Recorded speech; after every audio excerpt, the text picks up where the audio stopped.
Thank you guys so very much for tuning in, listening, and or watching Open the Mic. This is our, I believe, 6th episode recording, I think. Sounds about right. Something like that. And we have 2 very special guests on the show today. We have the illustrious Kate Robards joining us all the way from New York. Say hi, Kate. And Hi. And we also have Akeem Omar Ali, one of the founding members of No Show Comedy, joining us all the way from Pasadena. So this is a very, very cool episode. I think it's people who listen to this and are tuning in and gonna watch it later are gonna be very excited to hear what you guys got to say. I'm gonna hand it over a little bit more to Akeem and kind of to start this thing off, because I know he has some things he wants to talk about. I have some things, like it's kind of crazy, but mainly Kate, like you have a pretty established stand-up comedy career and comedic theater. Is that the way? Should I say comedic or should I just say theater career? Like which one do you prefer first?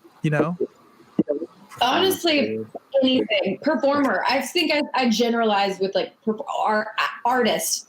Yeah. Like I'm an artist and my words are my weapon, and however I can use those words to get to people. Oh, bye, puppy. So I don't care. Whatever you want to call me is great. Just call me. Legend. How about that? We'll just do legend instead. We'll skip all that. That works. Sure. So I had some questions for you. I was wondering if we can make this conversation kind of about the relationships between theater, stand-up comedy, whether there are any, if there are, what kinds.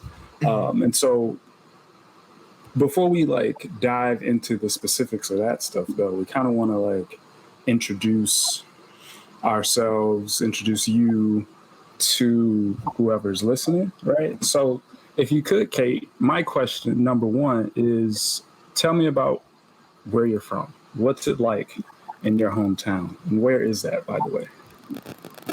I am from a small town on the Texas-Louisiana border on I-10, and it's called Orange, Texas, like the fruit. We call it Fruit City. It's like Fruit City. And a lot of people are like, I've never heard of it. I'm like, if you're from Baton Rouge and you have driven to Houston, you drove through it. Like, there's the Texas Visitor Centers there. They give you free community coffee. I used to scam coffee there in high school.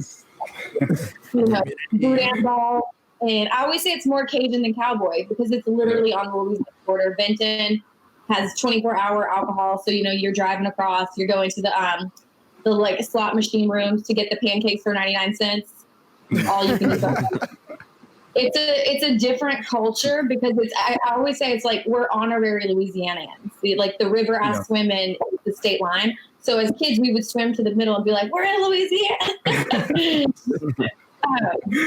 And it's such a tight-knit community. And it's very based on football. Everything is football, and then there's basketball, then baseball. But it's football. Earl Thomas, who's played for the Seahawks, went to my high school. We've had so many other NFL players, but he's the most known. Yeah. But it's really it's wild to be from there because people believe in you, and I think the most common thing is they believe in you, but they also don't let you get big headed. But it's we're proud of you, and then they'll they'll remember that time in second grade that you stole something, and I'm like, but even they have big hearts, and it's just such a special place. I go back. I've done every single one of my plays except for the last one in my hometown at my hometown community theater, and as fundraisers. And it's kind of wild. The last fundraiser in one night, I raised $8,800 because we flooded in Hurricane Harvey. They charged $50 a ticket. These are people who lost everything and people who don't have a lot. And they paid $50 to see me. And I was like, y'all know people in New York don't pay that much, right? They're like, you can only do that to your own people. You could only do that to your own people. It was the best feeling because it was And then I got to give it back, but it let me know there's such value to my audience and that I have people cheering for me, like actually an entire town. Yeah. So it's a really special place. And even now, you know, I'm not making as much money as I have been. And I had people from my hometown, once again, who don't have a lot of money, Facebook sending me money. Wow. And like Bible quotes, you know, it gets better. You know, this too shall pass. It gets better is not a Bible quote, but it should be. It's LGBT. But it's I don't really own a Bible anymore, so I don't know. The message is there. You know, it's like hang in there, and it's really crazy to just have people cheer for you like that. To be from such a small community, and it has its problems, you know, but racism. But I also, I think I've told you this. I went to, it's white flight, and I went to the black high school, which is predominantly black, but it was just an interesting place to be from because you have a mix of cultures. You have, like, my neighbor was Corey Thibodeau. I hope he listens. And obviously they were making gumbo, doing crawfish boils. His grandfather would play the harmonica, spoon. You know, I know this is my best friend. We would catch turtles and crawfish, you know. Yeah. So it's a very different world from growing up. We didn't have a Starbucks. The closest Starbucks was Lake Charles or Beaumont. Across state lines.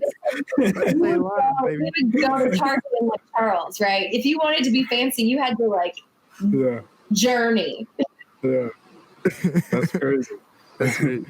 It's so interesting because like you and I are very similar because like you from Orange, Texas, that's like the border of Texas to Louisiana, and I'm from Shreveport, and that's like the border from Louisiana to Shreveport, just up north. So like a lot of the stuff that you always talk about, like I feel like in my heart because I'm like, yeah, people call us more Texas than Louisiana, and I'm like, I always get mad, but now I've been living in Baton Rouge for like 9 years, so it doesn't matter anymore. Yeah. Calling Baton Rouge is my ringtone. Like, it's so funny how like the first 3 to 4 seconds of that song, everybody goes crazy. It's like that's like Calling Baton Rouge.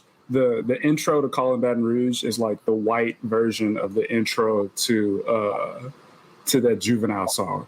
I can't remember the name of it. Oh, you talking about Yes, exactly. That song. Yes. Yeah. What's the name of that? I can't remember. Now you know how I feel. But I feel like that song, blank. Calling Baton Rouge, is the white version of that song. If you ever go to a LSU game and hear the first 3-4 seconds of that, what is that, a violin or fiddle? Yeah, fiddle. Yeah. So you hear that shit, all the white people. I don't even know. I feel like Calling Baton Rouge might be the white version of when that Boosie's part "Come On and Wipe Me Down" remix, and it's like that's fair. Like that. I feel like Calling Baton Rouge is that song, and like that's that. But yeah, everyone gets hyped, and like even as like now that I'm been here so long, I can't help for being like, yeah. I get hyped if I hear it outside of Baton Rouge. Hey, I'm about to stun on gets you. Yeah. Or the like first couple notes from the Go Tigers thing. Da, da, da, da. Niggas losing. Go Tigers! Hey man, don't get me started. Don't get me started on that. I'm a big fan of Neck. That's my. Yeah. I love that old ESPN video where they're like scrolling through the audience from the football field and that song comes on and you can hear the student section said talking out the side of your neck, bitch, and like the extra emphasis on the bitch part. See, I grew up in an era we just say "suck that tiger dick, bitch." That's really? Oh shit! I didn't know that. That's what it is now. That's the real. That's the real way to sing the song. Okay, I don't know if you were here long enough for that, Akeem. That explains why they call it neck. Okay, so I have another question for you though. So how did you get out of Orange? Like what was the plot line behind that? Oh, and So- also, were you doing stand up in Orange before? Like, Yeah. were you? Yeah. To add on Before that, you, before you leave, before you leave. Well, it's funny because I wasn't, but I've always had a big mouth and I've been a storyteller and I've always worked in, like, I worked at the Old Orange Cafe forever. I was a waitress. People would call me up and be like, you gave my husband the wrong food and he came home hungry because he didn't want to complain to you. And like, you ruined my husband's clothes because you spilled iced tea on him. And I would do bits. I would be like, you heard what Deanna said, well, she told me that I should look at it before I get married, but, not lose my virginity. And she was like, keep to the good book, but get your eyes on it. Like, so I would always like listen to people and then repeat what they said back to other people. And so I've always had a good ear for what was funny and I would repeat it. And I was doing that for tips, actually more money than I have made. So I waited tables at, because I went to school in Beaumont undergrad. So I waited tables at Carrabba's I said waited tables. I did a lot of stuff. Okay, I was a hostess. I did a lot of stuff. Okay. I did like some front of house stuff. I did some cocktail. I scammed some free food. That Wipe Me Down will always make me think of the dish man. He would say, that was his song. Like that came on. We got to make some light out of it. It's his job. The song is his job. I would perform little things. I was like doing theater. I always was doing theater. I had a radio show. In college, I did the newscast. In high school, I did the newscast. So I was always performing and I was a cheerleader because football. So to me, it was like I was always finding ways to be a loudmouth performer. Yeah. And that's the first part. So it wasn't necessarily. I'm sorry. I was in church. So like I would do the youth sermon, which was an honor, and I was keeping it tight 10. we were talking about church and stand up a few episodes ago with one of our. You remember Jeremiah? You met him. But he and I both have like strong connections to church, and I was a junior deacon. A lot of people don't know that. Oh, I did not know that. Yeah, I was a junior deacon. I was an usher, and then I was a junior deacon right before I got to college. And Deacon Omar. Yeah. That's why my hairline looks like Martin Luther King's, because I was the second coming. But I always find that interesting. I find a lot of stand-up comics like that I've met have that same kind of like, I was in church and that's how I was doing performance, because I know for me for sure that was actually where I started performing in my life. Like when I look back. Yeah, that's the case for a lot of people, especially in the South, because Christian culture is so strong there. The church ends up like being more than just the opportunity for worship, But so moving right along from that, though, how'd you get out? How'd you leave? Yeah, how'd you break out of the South chains? I always say like, to have any goals, like I did my goal. I made it out, and I'm not a professional football player. I didn't have any family money helping me. The chances of that happening are so slim. I grew up with a single mom, and up until a few years ago, she was working 7 days a week. She works like 6 days a week now. But I graduated college, and I was like, working at a small town news station, and I thought, I read books, I want to see the world, I want to go explore. And I was just putting it out into the universe and telling everybody, like, do you know a job that would let me travel? Do you know a job that would let me travel? No joke, I had an interview lined up that was flying me to Seattle for this company that was like a yo-yo. This is a yo-yo company, and you do inspirational talks for kids before state testing. And then you sell yo-yos. But they were going to send me to Australia, and I was like, I want to go to Australia. I'm like young, right? I never left Texas besides Louisiana, and then we went to Florida twice. Wait. You just tried to skip over yo-yos. Like that wasn't a thing we need to talk about. You were Like, yo-yo salesman. You sound like you were doing the person that would like trick kids into selling candy bars and then just give them a damn yo-yo for all their like thousands of dollars worth of work. Is that what that was? I was gonna do that job because I was like, I just need to make money and I need to leave Texas, like whatever it takes. And it was even, I had to memorize this thing and they brought me to Seattle. They like flew me to Seattle, put me up, gave me the money. But right before I flew to Seattle, which I'd also never been to Seattle, by the way. So I was, I'm sending out all these these applications. It's the height of the recession because I'm old. That should give you some time. It was when I was graduating. I graduated undergrad in 2011. So that's not old. I graduated in 2013. Okay. It's not a competition. So I told, don't tell her that. My high school choir teacher, tell me this isn't a Cajun name. Her name is Barbara Dardo. Oh, well, yeah. Miss Dardo said, okay, so my former student, he calls himself the white trash tenor. And she was like, he was going to go play baseball at Panola Junior College. But she said, you got the gift from the Lord. And I got him a full vocal scholarship to LSU, which is like amazing. Okay. It's a good school. It's a really good school. So he was like, he goes to LSU. Then from LSU, he went to Yale. Okay. The Ivory League, and she's like, and she goes, he's an opera singer, but his wife is one of the top 3 sopranos in the world, and they need a nanny. And so, recession, jobs. I go and I'm looking at their house in Houston. I'm like, oh, and his wife is a diva. She's a Puerto Rican Cuban, Grammy Award winning, Placido Domingo's protege.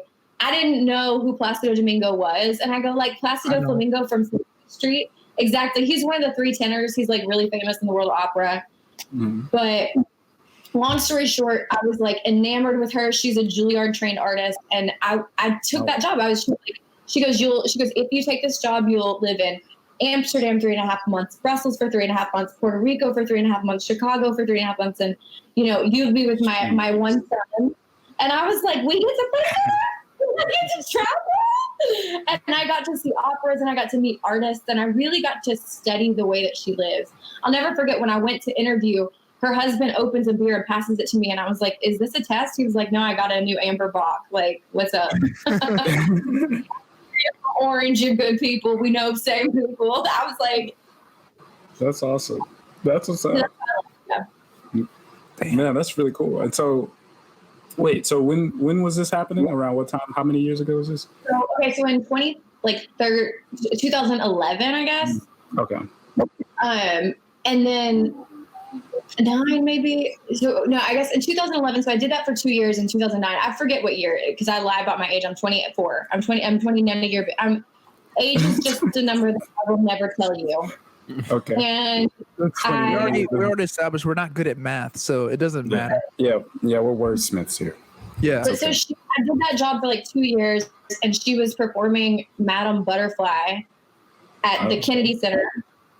And so I was in DC, and I knew that like the time was kind of running out. The kid was about to start kindergarten, and I applied for a job at Studio Theater in DC, which was like a year-long fellowship studying theater.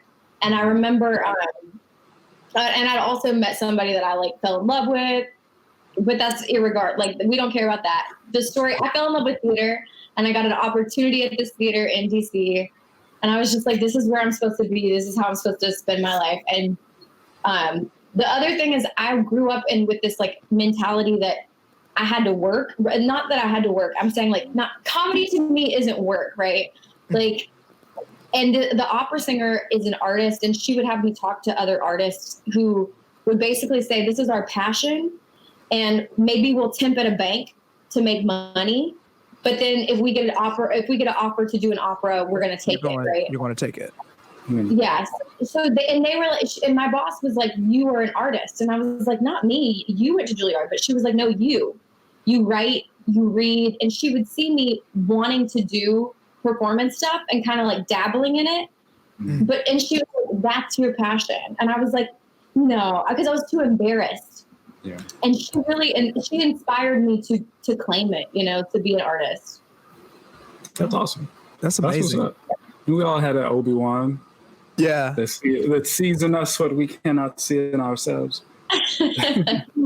It's so important. Let's see. So I got another question for you, and then I'm going to alley-oop this over to Omar. And my last question would be, for now, would be, how would you say your experiences today, now that you've established like almost this kind of tract on stage in theater, and then an additional track on stage but doing stand-up, there's a lot of like crossover, a lot of similarities between the two, but obviously there are some real differences between them. And so how would you say that your experiences on one side of the bridge have influenced or helped or informed, contributed to your experiences on the other? Wow. That's such a great question. So I like that you visualized it. I like that you visualized it with your hands, because what I wanted to do is like bring them together, right? Like this is like, I think visually, I'm like, yeah, theater's here, stand-up's here, and bringing them together. So I studied playwriting. There's Dale Orlando Smith is a Pulitzer nominated solo performer, playwright, poet, whom I've studied with. I really love her work. And there's a great poetry to her work. She performs plays. So there's lighting, there's sound, there's all of these different elements that you don't necessarily get to do with stand-up. But wait, do you? Because it's like, if you watch Cat Williams, he has a full set. He has sound. Like I think especially now we're in a genre blending time, and you see theater doing stripped down productions, especially now. A lot of theaters want to do solo shows in the age of Corona, because you don't have to have kissing castmates. You don't have to have people touching. It's a low cost for them. And I think my goal, because with stand-up, I was really saying this is an opportunity for me to work on tight lines, right? To test with the audience. Does this that I think is funny, is this funny? And then it becomes about the delivery.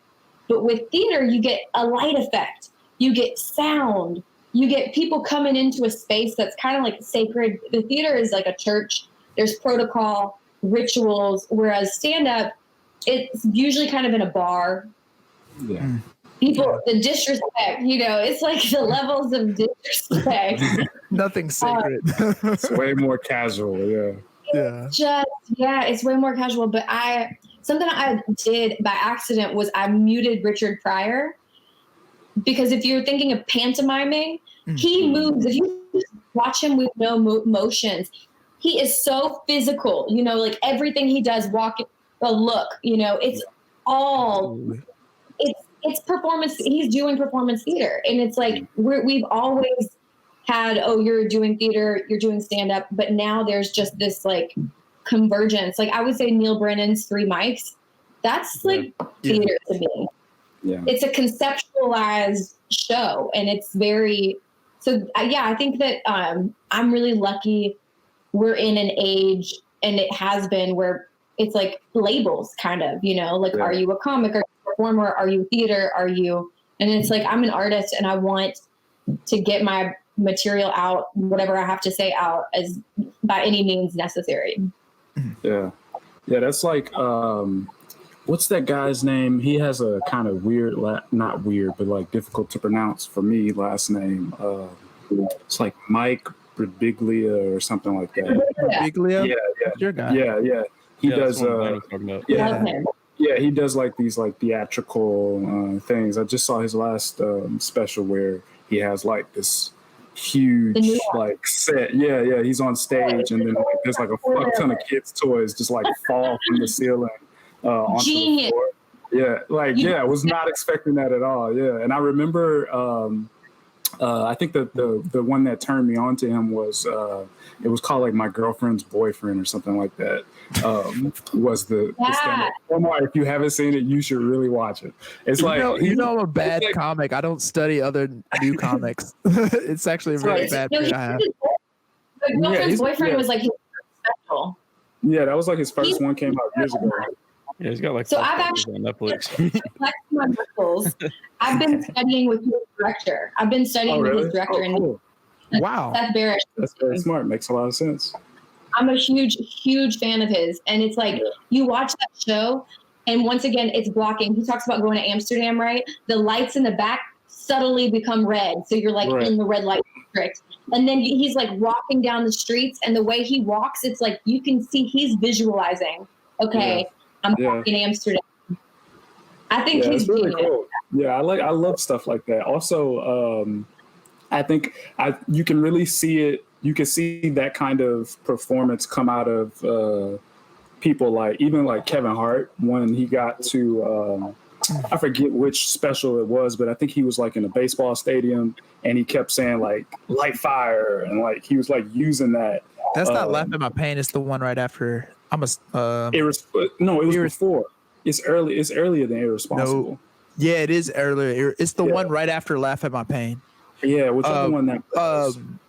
What Now or something like that? Yes. Yeah, What Now? Yeah. So like, you can definitely see that progression where like comedians are starting to use like props, for lack of a better term, in a way that's like they're staging, not just like secondary. Yeah, it's like actually part of the material that they're going through, and I think it's really cool because it becomes more than just like a collage of jokes. It's like you're watching a full story with a beginning, middle, and end, and then there are these like comedic elements like sprinkled throughout with the actual physicality and all the other stuff that you were talking about. And I think it's really cool. It's really interesting to see those kinds of evolutions and to really see people embrace those things and not just look at them as like gimmicks or shticks or whatever, you know? And so with that said, Omar, you take it from here.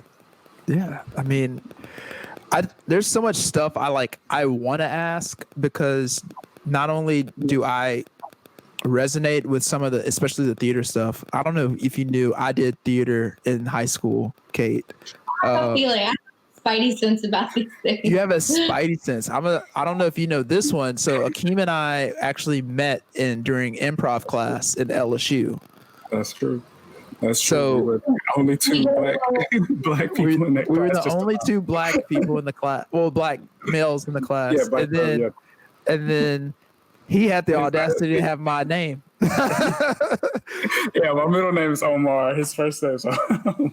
So it was impossible for us not to have become friends in that situation. Yeah, I didn't like him the first day because I expected myself to be the only guy in there, and I was gonna shine. I'm very competitive, and it was like I couldn't help but make friends.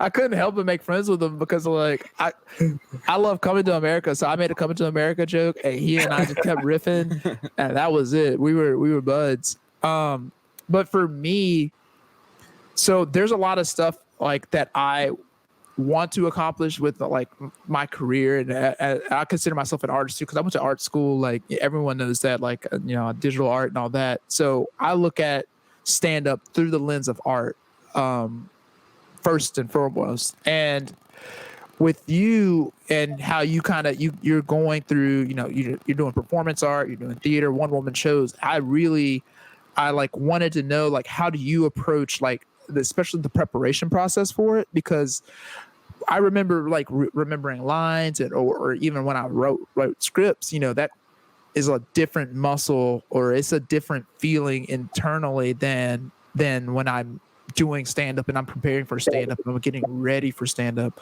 So I wanted to know, did you like notice, since you're doing it at such a high level, do you have different ways to prep for it? Do you have a different writing process altogether? Like what's that like? for sure I have different ways to prepare it. So once again, it's like when you do a solo show, those people are coming just to see your solo show. I've never headlined. I mean, I've headlined, but like in New York, I want to be on shows with people who are way better than me. And the great thing is I get to be on shows with people who I'm like, oh my God, Chanel Ali, Sydney Washington, Murray Faustin. Like, I'm just like, it's just You're killing it. Well, no, I'm not. No. I'm saying that they are.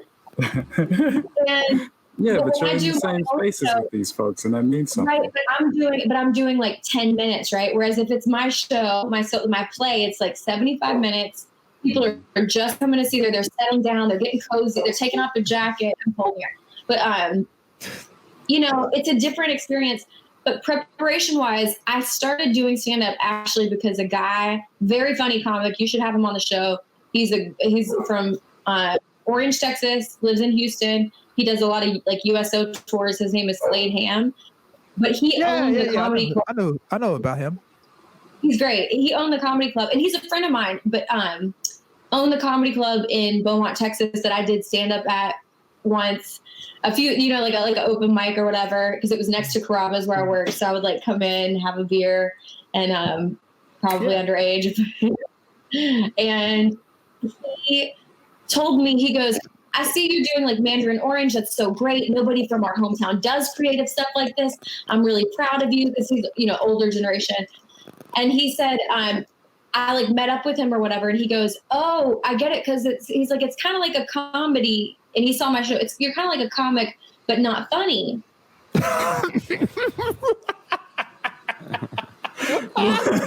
I'm sorry. That's terrible. Oh my God. Well, fuck you too, sir. Hey, I would shoot that man. I said, I know. I've been doing this show long enough. I know every laugh. And he goes, and I pulled him apart. He goes, oh, that's a joke. He's like, that's a hard joke. And so then I was like, oh, I have jokes. So out of this hour-long show, I said, if I pull this, I have a monologue that's like in the voice of a character, it's like an entire girl. But then if I not do the 5-minute monologue and I just do the one little line that's like, even if you do, I was like, I get laughs on that dumb stuff. So that's when I started doing open mics, and I started, because he made me realize I do have jokes. Yeah, that's pretty cool. That's pretty cool. It's almost like it's like the play was like the uncut marble, and then after cutting it down into the statue, you had there's the comedy. It's funny because it's almost like to me it's like the play is already cut marble because it's in a longer scope, and I get to take people emotional. I get and then it's like I take off the foot. And I do the foot, and people are like, "Look at that foot! That foot is hard." Okay, I like about solo shows, and of course, I do material about my brother that's like laugh lines, but I do a lot of stuff. My brother's an addict, and in my monologues in my play, I'll make you cry about that because it's like I get to show his vulnerable moments where he's, I'm bringing him to rehab, and the man at the rehab is like, is there any other alcoholics in your family? And he's like, yeah, my dad. And you go through all these things you can't do, and the thing is, I say you can't. It's just so much harder. Yeah. It's like it's a genre blending thing. So Mike Birbiglia, he performs his shows in theaters, and yet he does stand up. So it's really, I think it's like we're in a new age where I don't want to say you can't. I'm working on a show combining some of my other shows to make them one big one right now. And I'm working with a producer who produced American Utopia on Broadway, a director who directed Marga Gomez, who's like this really great LGBTQ Puerto Rican performer who's based in San Francisco from New York. And he directed all of her solo shows, and she's done stand up, she's done everything, but it's like, I think for me, I'm a storyteller at the end of the day, you know, and I just, however I can present that, however I can get a theater to, if I can get a theater to produce me, or if I can get a comedy club to book me, I'm there. Yeah. You know, gives you the opportunity to tell the stories that I love telling. And that's why I like your style so much, because I feel like that's how I classify myself. Sometimes I don't even want to call myself a stand-up. I want to call myself just a storyteller, because I can't do one-liners. I'm not good at it. And like everything you've seen from me, you know, is like very long form. And I think about it more along the lines of presenting. And I have bits and things that I try to do where it's like, sometimes I want someone to gasp. I don't want them to laugh, you know, during my performance. And so when I've seen you perform, when I first met you and watched your stuff, I was like, oh, that's it. I get it, you know. Speaking of getting theater stuff, you know, getting a theater producer show, can you talk a little bit more about polyamory? Because I've never had a full conversation with you about it, and I want to know so much. I want to see it. First off, I'm really sad that I didn't get to go see it. But didn't polyamory just get picked up to be produced somewhere else where you're not going to be there? That's the stupid man's way of saying it? There's so many. I was going to do a lot of comedy festivals. Everything's getting, you know, postponed and moved around. But, I mean, that's what polyamory is. I always say, like, do people want to hear about my polyamorous marriage that ended in divorce? I'm asking you, do you want to hear about my polyamory marriage that ended in divorce? Yes. Oh, yeah, yes. Assholes. I mean, if you don't want to talk about it. If you don't want to talk about it, we can. I wrote a show about it. I love to talk about it. But it's funny because my mom is like, don't talk about it unless Netflix wants you to talk about it. And then if Netflix wants to, I like it. And I'm like, that's the goal. Netflix is the goal. But I've been doing autobiographical work my entire life, you know? So when this happened and my husband was like, we should do polyamorous. I have this person and I think it would be great. And I'm like, I'm the best fiance. Like, I'm the best wife ever. I'm the best wife ever. And then I was like, I'm going to kill everybody. Like, this is crazy. I obviously wrote a show about it when I was still going through it.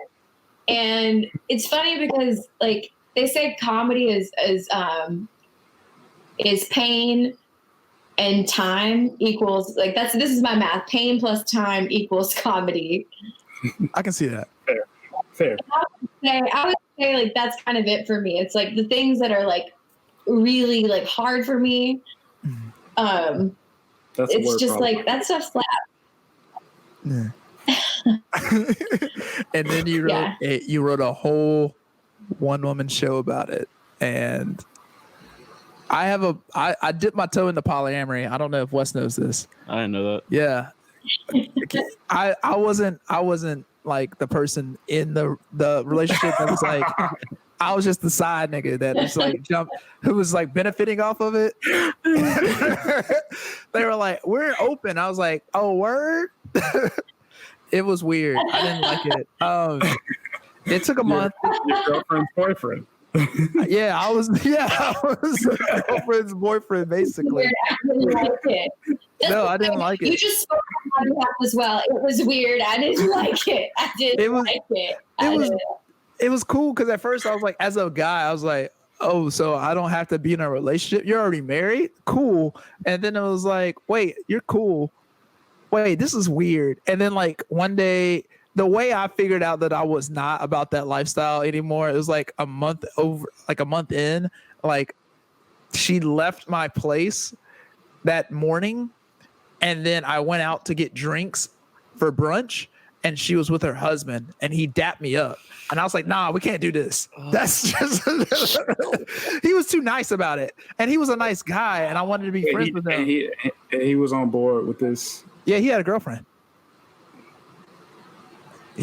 I've tried to write about it, but it's like every time I bring that kind of stuff up in the South, they don't want to listen. So that's interesting. Yeah, so that's why like my mom has like, if I had the email, she was like, why would you do this to me? I'm like, Mom, I'm like divorced. I'm going through heartbreak. She's like, how dare you talk about it? We shove our problems down, airing dirty laundry. Like, she was just mortified. Oh, my mom doesn't know I'm a hoe. So she has sneaky suspicions, but they have not been confirmed. I don't think she's only seen every time I've done stand up in front of my parents, and since I'm not big enough, they don't know of most of my material. They've only seen the stuff I do about my family only. So and they love it. But they haven't seen the stuff I do at open mics, and it doesn't make it to a full 30-minute set. I can neither confirm nor deny that my son is in these streets. Yeah. I remember when I did it and I wrote the joke about it. I think the start of the joke is like, so my mom's not going to like this, but it just doesn't work down here for some reason. I want to revisit it. The start of my play, I love that you said that, because the start of my play is, my mom wants y'all to know that she didn't raise me like this. Disclaimer. That's how my mom was like, tell them I didn't teach you that. Like, I don't know where you learned that from someone else. Like, it's like, I literally say that first thing. Well, now that my grandmother's on Facebook and reports to my mom everything I post, I'm sorry. I'm sorry that I fell so far from God's grace. And see, I would say you have not. He is always with you. One of my other, it's like, I went to Catholic school for a little bit, and they, leave room for your guardian angel and picture Jesus in every room. So it's like having a threesome every day, every moment. You're always with two hot Jesus protected you. My guardian angel is a beautiful woman. Like, we are my trio. I can't do that. My mom, me and her just had a conversation about threesomes the other day. It was weird. That's how I know that this quarantine needs to end, because she was so bored. She talked to me for 15 minutes about threesomes and her thoughts about it. This is the baby Jesus, and this is the Virgin Mary, and that's Joseph in the back. I just want to point that out since we're talking about Jesus. Oh man, I'm sorry, Mom. That was not a polyamorous relationship. That is a polyamorous relationship. That is the OG relationship. Just saying. I'm just saying. That was a whole one. I didn't think we were going to get on this topic. You know what? I just remembered. The name of that Juvenile song is Back That Ass Up. That's what I said. You weren't on the mic. Was his mad? I want my credit. Colin Baton Rouge is the white Back That Ass Up. And Wes gets the credit for that. Hey, girl, snaps for Wes. I want to go to New York and have a bounce night. Just only Southern rap, and I just want to DJ it. Or actually, no, I just want to be there. But I feel like that should be a thing. That's another big thing that I feel like people. Screwston, we listen to a lot of screwed and chopped music where I'm from. Yeah. So Fat Pat, Big Mo, DJ Screw, UGK. Obviously, Port Arthur, Texas is right next to my hometown. Yep. So whenever people associate him with Houston, I'm like, that's not Houston. He's Port Arthur, and PAT is Port Arthur, Texas. Thank you. It's a bridge away. It's actually 2 bridges away, but no one's counting. Lil Flip, do you know Lil Flip? Yeah, of course. Yeah. He rapped at my pep rally, and one of my favorite journal, my high school journal, it was the cheer coach has secured Lil Flip to perform at the pep rally with us. It was he's performing with us, and his hit was my Trojans and my boxers on, a safe sex classic, right? Yeah. I like that. He was throwing out CDs. But I'll never forget, because I read my journal recently, and it was the cheer coach only told the cheerleaders because she doesn't want the media to find out. She doesn't want all the media to find out. And I was like, we can't tell anybody. Well, we're the cheerleaders. Of course, we told everybody. The cheerleaders are the media. It was crazy. Yeah. Wait, so we had a lot of you said you read your journal? Is that what you just said? So what's the difference between the Kate that wrote that journal and the Kate that we're talking to?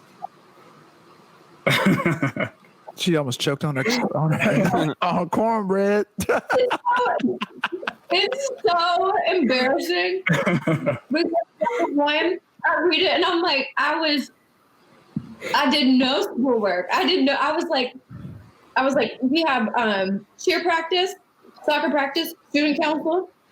I was like, I'm doing my play. And I wrote, somebody better bring me flowers. It was like, and my friend who was also in the play, I took a picture of it and put it on my story. My friend said, your play? Because I was like, my play in bubble letters. You know, it was like a lot of bubble letters. It was just I was so young and dumb and couldn't spell. And basically nothing has changed except for I'm older now. And I was like, what did I say? I was just like, I would name check everybody who was going to be there. My friends, I have like so many notes. Like I used to just write notes to friends. I'm like, did I do any homework? I think I just wrote long letters. And now I'm just like in my friends' DMs on Instagram, commenting on things. Nothing has changed except for like time, you know? Yeah. That's awesome. Texting? What'd you say? What did you just say? Sexting? No, I didn't. I didn't say I think that. you just assumed that. Okay, good. I was like, no, I don't do that. Good. Okay. Okay. Like, no. That's why we have Snapchat. Anyway,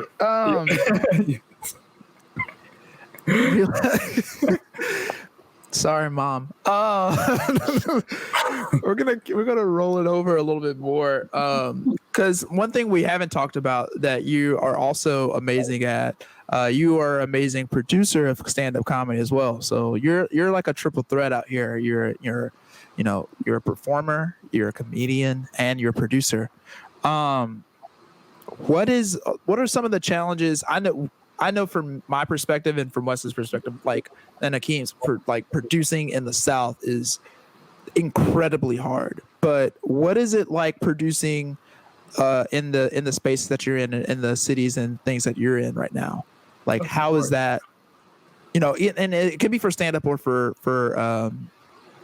your productions, one woman shows, but and I totally just had a brain blank. I forgot his show name. I have a bunch of them, but I know. Peach Pit. Strawberry milk. You got to do Peach Pit next time you're in New York, because we moved to the Stand, so it's a nice comedy club. So you're invited. That was the place that I went to last time, right? When me and Akeem were there in October, and we met Electra. We all went, yeah. Mm-hmm. Electra Telesport. She's one of my favorite comics. Yeah, I would love to do that. So producing taught me so much, and I think the biggest growth for me producing now is like, I see a venue and I'm like, I want to reach out to them and see if I can do something there. Because in the beginning I was like, can I do my show at this little bar? And I was like being professional as I could, but I was like setting the bar lower than I thought. And now I really have confidence in what we're bringing. And it's like, I want to go to the biggest venue, and I want to ask the most famous. Like, I told somebody, I was like, oh yeah, I want to get that guy. It was, did y'all ever watch Modern Family? He's been in a ton of stuff. The guy who played the Manny. The Manny. Yeah. What's that guy's name? I'm not good with names. I'm not going to lie to you. I'm not either, but he's so cute. He's so funny. And I was like, I want him to do Peach Pit. And somebody said, oh, he's too famous to do Peach Pit. And I was like, no, I want to ask everybody. Yeah, I struggle with that still. Akeem's always the one who's like, no, let's do it. Like, I've been of that opinion from the start. We got our own thing to bring people in. I mean, the worst they can say is no. Or ask us for a lot of money that we don't have. And then what would you say? No. Hell no. But it's still scary. Like for me, like I still get jitters like talking to sometimes bigger stand-up comics and levying that, just because I think I don't think it's harder here, but it's just so much stuff that goes on down here when it comes to producing. But like when we did the pop-up in New York, that was like way simpler than some of the shows we've done here, and I loved it. That was so much fun, and I can't wait for this to lift so we can do it again and keep going. Mm-hmm. And you had who did you have? You had Alex English. Yeah. You had did you have Marina? No, wait, who was it? We had Alex, we had Glory, we had you, we had Joya. what's her name? Joya, yeah, Joya. Yep. Yeah. Jeremiah did a set. Jeremiah did a set. It was a great lineup. Mm-hmm. And of course you, Omar. Thank you. Don't get me started. I was looking through my like memories, and some of those memories are about to come up, and I was just like, it doesn't even feel like it's been a year, but yeah, that was such a fun thing to do. And it's just, we were going to come back, like we were going to do it this year, but Rona. Top of the morning, Rona. Top of the morning to Rona, as we say. If you've seen this podcast before, you know. I have an ask for you, Omar. Yeah. Would you ever drive to Orange to do stand up with me in Orange? Of course. That's not even a question.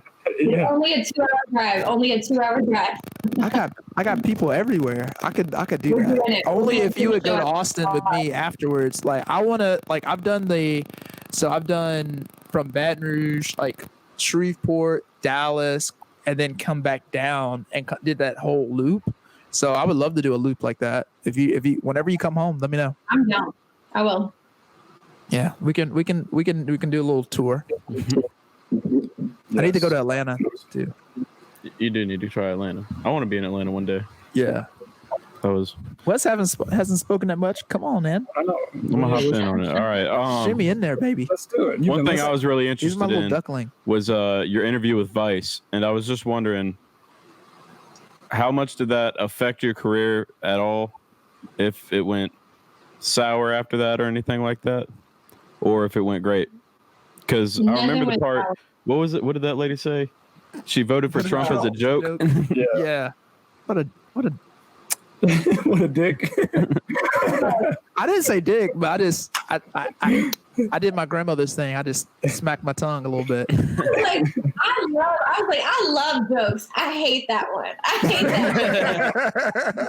That was a terrible joke. I'm a fan of comedy, man. You are bothering me.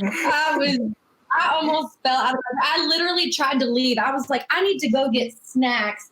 And I started leaving. You have to sit down. They're filming. Oh, shoot. But people on that panel, a lot of them used that as momentum. And I didn't, because I realized I was the only person on that panel that was not a political pundit. And Dee Nasty, who's the host of it, she's a hilarious comedian, has done my show before. Mm-hmm. And I saw her at Strawberry Milk last time. Yeah, she saw me do stand-up and she was like, I think you'd be great for this panel, because I have my jokes that are like, women where I'm from are like, yes, I am a feminist. All my guns are pink. Like, and so she heard me say that joke and she was like, I think you'd be great for this panel on feminism as a Southern woman, as a Texan, like everything that you say, I think is great. And so they didn't let us talk to anybody before. I had no idea the questions. I had no idea the people. And so it just started filming and I realized I felt like I'm not the voice to talk about, like, Deja, for example, or Nala or Blair, so many other people on that panel, their life work is like advocacy, education, and my work is like entertainment. And also I think a good entertainer should enlighten and enrich and educate, but it has to be a little more veiled, Right. So I kind of didn't parlay. If you would let me go back now, because I would totally do things differently. To this day, I was in San Francisco and I met a new friend who said, oh my God, love you on that video. And I got, like responses from all around the world because millions of people saw it. So I think I just didn't use it, but I really gained some loyal people, and I talked to everybody. You know, I'm lonely, sliding into my DMs, not in a nasty way, okay? But like in a friendly way, I would love to chat. Like I was like I like to have conversations. I'm always down to clown, and I it only Sounds helps. like you're saying it in a nasty way, you know, down to clown. What does that mean? What does that mean? What does that mean? I'm not like. I mean, it goes down to the No, DMs. You know what I'm saying? Down the clown.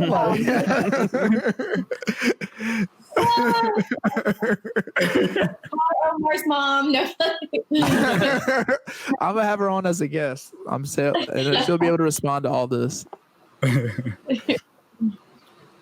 Cool. Man. This has been so much fun. Yeah, I've really enjoyed this. I don't know about Wes. Oh, I enjoyed it. That was fun. Yeah, yeah. We can close out with one last question. I got one more for you.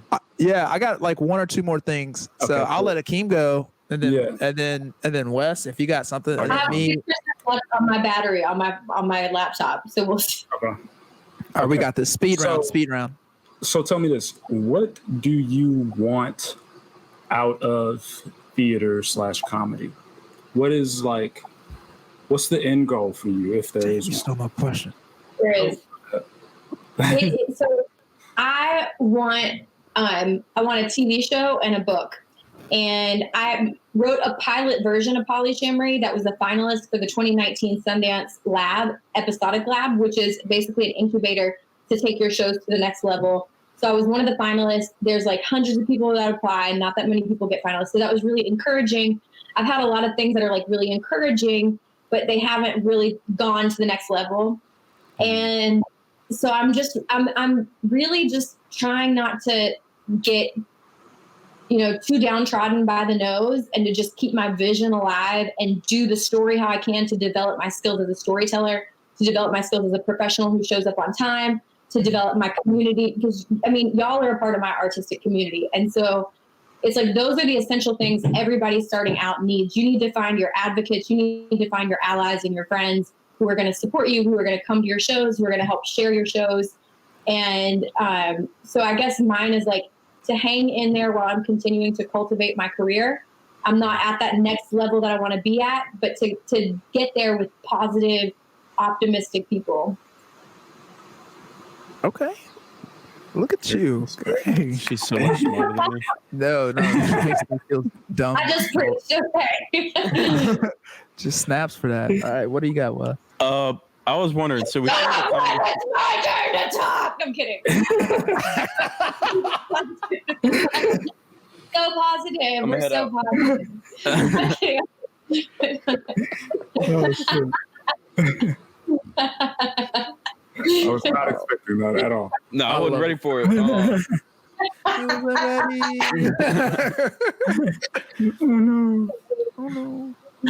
Sorry. Moving on. Wait, girl. Sorry. Yeah. Am I good to talk? Sorry, out loud?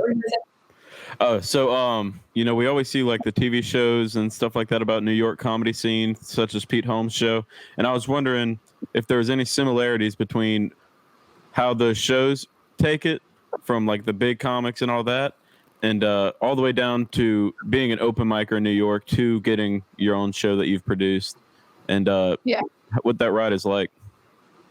It's crazy because there's like no one scenario for everybody. And what's been wild is in the few years that I've done stand-up in New York, I've seen people like really blow up. And it's like, and I've also seen people, and we've talked about this, Akeem, but like they're gonna, like, I see they're gonna blow up. It's just a matter of time, And it's been really fun because like I got my first picture on the wall at the Grisly Pear, and I'm next to Andre Thompson, and he was on Late Night recently. And it's like, I've done shows where I'm like, I'm the least well-known person here. And it feels so good to just even like be in that same space as them. But so much of it, like everything is luck, I wouldn't have got past at that club if it weren't for my friend, Shari Diaz, who runs Oak City Festival in somewhere in North Carolina, like somewhere cool, Durham, I think, no, Raleigh. And Yeah. she's always moving and shaking. And she asked me to do her show, and the booker saw me, and he was like, oh, you want to do another spot? And within a few months, I was like booked regularly, and I would get booked to do the midnight spots, right? So I was like there, like midnight. And it was crazy because like a Friday midnight spot could actually be really, really packed. A Tuesday midnight spot, not so much, but saying yes to everything. And when they were like, we want a headshot, we want to put you on the wall, I called my mom. I said, Mom, I'm going to be on the wall. And she goes, are you employee of the month? No, I'm on the wall on McDougal Street for until the rats come and eat I don't know, but and then so there's the hierarchy within that, because for me that's really cool. For other people, it's like I'm not a comedy seller comic, right? Right. So there's always somewhere else to go. Okay. Yeah. That's so interesting, because like down here, the levels are not that. They're not that stratified. Like you can basically goes, okay, you get a longer set at the open mic, then someone might let you host it, and then you can do some of the shows in New Orleans and Lafayette, and then you produce your show, and then that's maybe someone famous comes in and you get to open for them, but that's every couple of months. That's like all we have to look forward to. So we have to make our own way down here. Mm-hmm. But like for established scenes, for us, Wes and I, like we always want to know how that is and how the like you said, that process goes. I don't want to keep you too much longer. I have one question, if you were okay to answer it. It's not even a question. It's more of a congratulations. So I hear that you and young Blair Monty. Huh? I'm not pregnant. I'm like, oh no. I know that I heard that you and young Blair Monty, top of the morning to her. Hopefully we'll have her on the show at some point. You guys are going to be starting your own podcast and vlog in the future. How does that feel? What's the process like? I know we're still new to this. We're still figuring things out, but how excited are you guys to start that new journey? I am beyond excited. I've had a lot of comedy podcasts, not comedy, I don't know what I'm doing, but like comedy podcasts, which is more in my genre. But my mom is like a small town historian. She contributed to the African American, the slave museum, the lynching museum in Birmingham. Do you know this? Yeah. She's done the groundwork research for our hometown. So like I come from a historical family, and this podcast is about history. It's about the unknown history of America that even I don't know. And so what I love about it is that it's, hopefully it'll spark conversations. We would love to do it. Like I would love to see y'all do a conversation about, but it's like Blair is a historian, so she knows so much that I don't know. And then we'll be having conversations. And it was literally born out of me. She would say, did you know that FDR, he put more money into searching for sharks? And then, and I'm like Googling, and I'm like, I didn't know that. So it's like heavily researched, right? We're like going into different parts of American history that you may not know. The one that I'm particularly, as somebody who likes words and linguistics, I'm delving into the fact that, like, I mentioned to Blair, I was like, oh, the master bedroom. And Blair goes, well, you know that the term master bedroom comes from like slavery. And then I started thinking of all the other words that we use in our vernacular that have been reclaimed, and like, like savage, drag his ass, like all of these words that are just like, words are powerful, and understanding the modern contextualization, but understanding the historical aspect. So that's just like one episode, right? But there's, we've got our brainstorming list and our researching list, and that might be too much of an answer, but I'm excited. No, that sounds like a great concept. Yeah, like it's very research based, and so my thing is like I claim to know. I'm a dum-dum and I don't know anything. Like, so I'm like, what? all those notes you wrote in high school. Yeah, to my friends that are like, what are you gonna wear to the pep rally? Like, are you 2 stars next to your eye and glitter or what? Like, pink or blue, like lip gloss or whatever. So I'm just excited to really learn more and like take people on a journey of learning. And it's fun because like there's a few things that I know that Blair doesn't know. And then even just from a POV, we've had totally different experiences in this country. So it's like, and so did our ancestors, and so have our like families. So I think it's a good and important, not important, but like I'm excited about it because I just want to learn more. I went to public high school in Texas, West Orange Park High School, great, but like I feel like our history books didn't do the best job educating us. So I'm gonna give myself that education. I can't wait to see it and hear it. It sounds like something that could be on like PBS, which I fuck with heavily. So that would be amazing. Hey, if PBS, y'all listening, get the girls, get them now. Or History Channel. Or History Channel. History Channel. Yeah. They just work on History Channel. Yeah. Well, I think that's going to be all from us here. Before we shut this whole thing down, Kate, do you have anything that you want to promote? I don't know all your handles off the top of my head, so would you please let all the listeners know where they can find you, follow you, see, or look at for your one-woman shows coming up, or any of that information? Kate Robards at Kate Robards all across. My website is katerobards.com.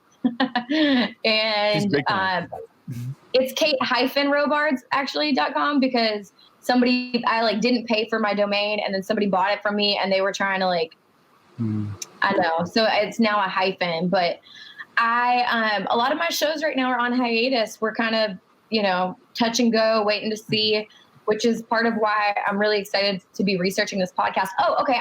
Well, no, this comes out later. So yeah, I guess just look me up on all the handles. Okay. And Akeem, if anyone wants to follow you, where can they find you at besides noshowcomedy.com? They could find me asleep under a tree. They can find me knocked out. That's what they can find. No, my handle is at the little squiggly A, Akeem Omar Ali, which is my name. And that's it. Mm-hmm. And for everybody who always listens and watches and does all the things to support the show, you already know where to find us. Wes Ross, Omar Finley, Open the Mic, noshowcomedy.com/open the mic, where you can see all and listen to all of our previous episodes. Please support us. Please follow these people. They're doing great things. You'll hear from Akeem a little bit later on next month for our 4-year anniversary. For No Show, we'll have a live podcast, live vlog with all the No Show members, so people can jump in and ask us questions for that. We'll announce those dates soon. But from us to you, Kate, thank you so very much for being on this. Thank you so much for having me. This was very funny. This is one of the funniest things we've done in a while, so yeah, we really loved it, and we can't wait to see what you do next. And all right. And that's it. I'm going to end it. Good meeting you.